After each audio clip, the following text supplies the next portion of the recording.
Hello மக்களே வணக்கம். நான் உங்கள் குக் வித் லோகேஷ். அதாவது காஷ்மீர் புலாவ் வாங்க எப்படி செய்யுதுன்னு பார்க்கலாம். பிரியாணி பாத்திரம் எடுத்துக்கோங்க. அதில் 2 ஸ்பூன் நெய் விட்டு ஹோல் ஸ்பைசஸ் போட்டு நல்லா வதக்கிக்கோங்க. நெக்ஸ்ட்டு 3 பெரிய வெங்காயம் பொடிசா நறுக்குனது அதையும் போட்டுக்கோங்க. ரம்பையில் இருந்தால் அதையும் சேர்த்துக்கோங்க மக்களே. டேஸ்ட்டுக்கு ஏற்ற மாதிரி சால்ட் ஆட் பண்ணிக்கோங்க. நான் 3 டம்ளர் பாஸ்மதி அரிசி எடுத்திருக்கேன். 1 டம்ளர் அரிசிக்கு 1.5 கணக்கில் 4 டம்ளர் தண்ணி ஊற்றிக்கோங்க. தண்ணி நல்லா கொதிக்கிற டைமில் ஊற வச்ச அரிசியை போட்டு நல்லா 10 நிமிஷம் வேகட்டும். ஒரு வெங்காயம் நல்லா டீப் ஃப்ரை பண்ணி எடுத்துக்கோங்க. நல்லா கோல்டன் ப்ரௌன் கலரில் இருக்கணும். கையளவு கொத்தமல்லி ஆட் பண்ணிக்கோங்க. வெறும் எண்ணெயில் பன்னீரை வறுத்து நல்லா ஆட் பண்ணிக்கோங்க. கொஞ்சமாக நெய் விட்டு நல்லா கிளறிட்டு அதுக்கப்புறம் அதை சாதத்துக்கு மேலே போடுங்க. இப்போ ஒரு 5 to 7 மினிட்ஸ் நல்லா தம்மில் இருக்கட்டும். ரொம்பவே சூப்பராகவும் டேஸ்டியாகவும் இருக்கும் இந்த காஷ்மீர் புலாவ்.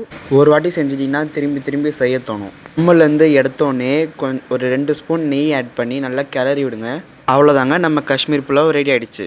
நெக்ஸ்ட் வீடியோவில் சந்திக்கிற மக்களே, பாய்.